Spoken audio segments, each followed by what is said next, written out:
Hello everyone, हजुरहरूलाई मेरो YouTube च्यानलमा स्वागत छ। आज चाहिँ मैले हजुरहरूलाई हाम्रो सुन्दर सहर चितवनमा चाहिँ हुन गइरहेको 10औं महाअधिवेशनमा सहभागी हुनुहुने सम्पूर्ण साथीहरूलाई देखाउन खोज्दैछु। हेर्नु यहाँ मान्छेहरूको भिडभाड, यो अधिवेशनको लागि आउनुभएको सबैजना।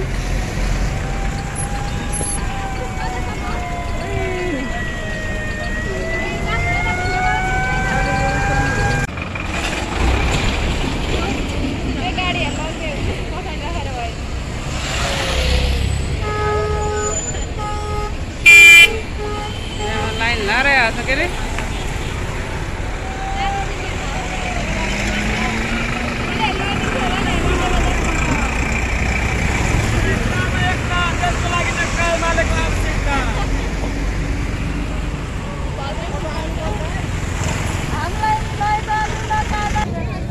राजनीतिक दलका कार्यकर्ता र सबै राजनीतिप्रति चासो राख्ने व्यक्तिहरू चाहिँ यहाँ जम्मा हुनुभएको छ।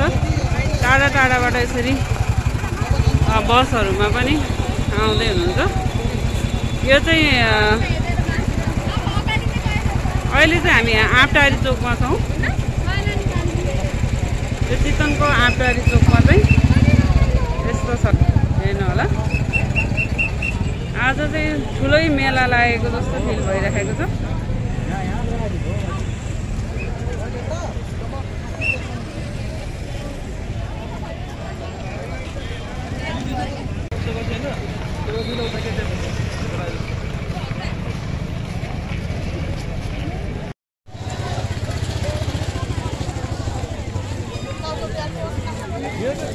नेपालको झन्डा फहराएर गरौँ भनेको।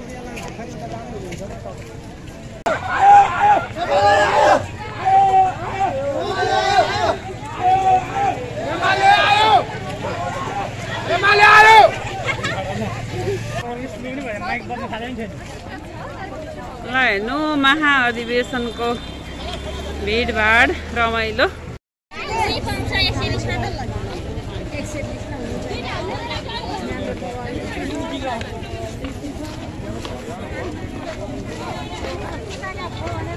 पुलिस आर्मी दाजुभाइहरू बस्नु भएको यसरी सुरक्षाको लागि।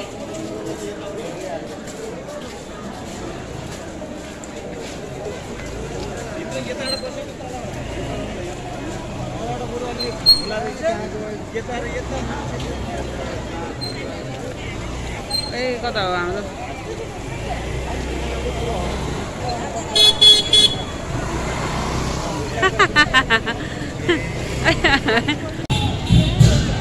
यो चाहिँ बस पार्क चोकको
अधिवेशनको मेन मञ्च चाहिँ नारायणीको तीर यो हो खासमा। अब यो चाहिँ बोर्ड भयो स्वागतको। यस्तो धेरै भिड छ, पर हो यो मञ्च भएको हामी चाहिँ सायद त्यहाँसम्म पुग्न सक्दैनौँ किनभने यति धेरै भिडभाड छ कि हामी छिर्न सक्दैनौँ होला। हजुरहरूलाई चाहिँ मैले यो टाढैबाट देखाउँदैछु। केपी बाले चाहिँ भाषण गर्दै हुनुहुन्छ, भाषण सुन्नु होला। त्यो माथि चढ्न पायो भने अलिक झिच्न सकिन्थ्यो। त्यहाँ हामीलाई चढ्ने ठाउँै रहेछ केटो।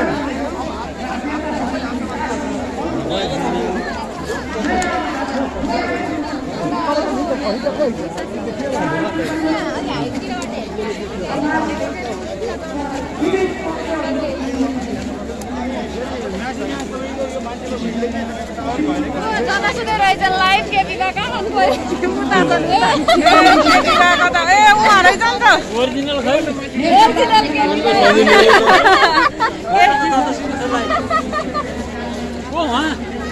खै कता हुनुहुन्छ? यहाँ केपी बाला हेर्न भनेर यति दुःख गरेको। त्यही पनि अब केपी बालाई चाहिँ खै अब ठाउँ ठाउँमा प्रोजेक्टरमा चाहिँ हेर्न पाइएको छ हामीले टाढाबाट, तर उहाँलाई नै चाहिँ अगाडिबाट देख्न सकेनौँ, धेरै टाढा भएको हुनाले। मञ्च चाहिँ यता रहेको छ कि हेर्नु होला, यो चाहिँ मञ्च भयो।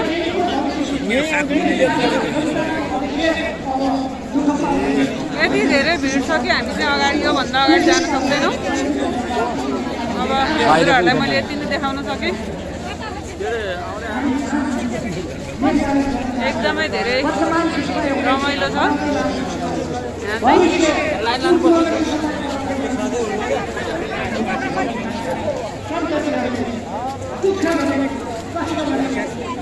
अब केपी बाले चाहिँ भाषण गर्दै हुनुहुन्छ। भाषणमा के भन्नुभएको छ भन्ने कुरा चाहिँ यहाँहरूलाई केही बुझेको छैन।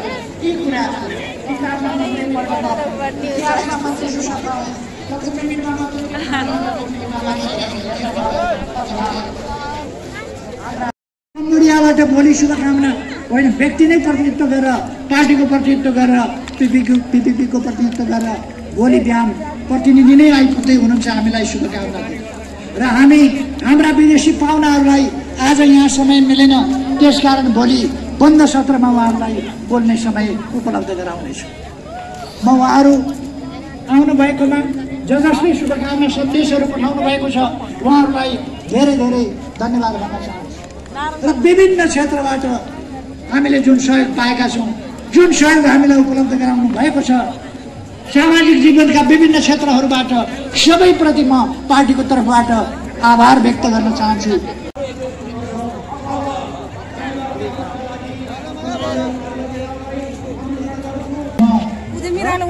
सबैलाई धन्यवाद भन्न चाहन्छु र फेरि एकपल्ट म हाम्रा पाहुना सम्माननीय प्रधानमन्त्री लगायत विभिन्न पार्टीबाट आउनुभएका नेता साथीहरू र त्यसै गरेर विदेशबाट आउनुभएका विभिन्न पार्टी विभिन्न देशको प्रतिनिधित्व गर्ने साथीहरूलाई धन्यवाद भन्न चाहन्छु। र म यहाँ तपाईँहरूलाई स्मरण गराउन चाहन्छु, वामपन्थी पार्टी मात्रै होइन, कम्युनिस्ट पार्टी मात्रै होइन, आज हामीलाई एउटा विचारगत अथवा आइडियोलोजिकल पक्षको मात्रै प्रश्न होइन, देशभित्र मात्रै होइन, देश बाहिर बिजेपीबाट साथीहरू आउनुभयो, कङ्ग्रेस आईबाट प्रतिनिधि आउनुभएको छ, साथ होस् अथवा लोकतान्त्रिक अभ्यास गरेर होस्। आजबाट हामीले सुरु गरेको महाधिवेशन भोलि बिहानबाट बन्द सत्र हुनेछ। पर्सि बेलुकासम्म हामी अत्यन्त सौहार्दपूर्ण वातावरणमा समझदारी, उच्च स्तरको समझदारी, सहमति, एकताका साथ लोकतान्त्रिक अभ्यास एउटा उदाहरणको रूपमा, एउटा दृष्टान्तको रूपमा नेकपा एमालेको 10औं राष्ट्रिय महाधिवेशन खुल्ला सत्र नेपालको इतिहासमा सर्वाधिक जनसहभागिताका साथ, सर्वाधिक जनसमर्थनका साथ, सर्वाधिक जनसहभागिताका साथ र उत्साहका साथ सम्पन्न भएको छ। उद्घाटन सत्र त्यसरी सम्पन्न भएको छ भने अब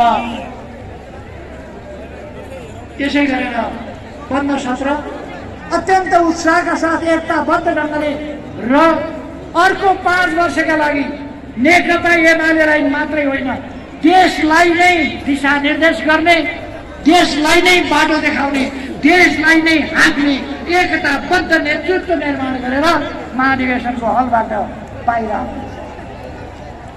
नेकपा एमाले सबै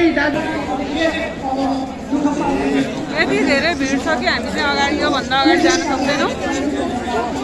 अब हजुरहरूलाई मैले यति नै देखाउन सकेँ। एकदमै धेरै रमाइलो छ यहाँ चाहिँ।